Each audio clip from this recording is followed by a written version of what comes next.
ఆయన ఇలాగూ చెప్పి ప్రాణము విడిచెను. దేవునికి స్తోత్రం కలుగును గాక.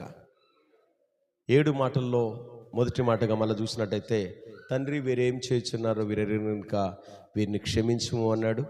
రెండవ మాటగా చూసినట్టయితే, దొంగతో నీవు నాతో కూడా పరదేశంలో ఉందో అని క్షమించే గుణం కలిగిన వాడిగా అతన్ని పరదేశికి ఆహ్వానిస్తున్నాడు.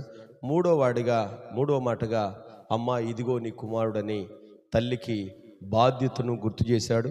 4వ మాటగా ఎలోయి ఎలోయి లామా సబక్త అనగా నా దేవా నా దేవా నా చేయి ఏల విడిచితివి. 22వ కీర్తన అంతా కూడా, దావీదు మహారాజు రచించిన కీర్తన అంతా కూడా ఈ మాటల్లో సారాంశమే. నా దేవా అని దావీదు ఎప్పుడు ప్రార్థన చేశాడు తెలుసా? తను పాపము చేసినప్పుడు. అప్పటి వరకు యేసుక్రీస్తుల వారు నా తండ్రి నా తండ్రి నా తండ్రి నీవు నేను ఏకమై ఉన్నావు నా తండ్రి అన్న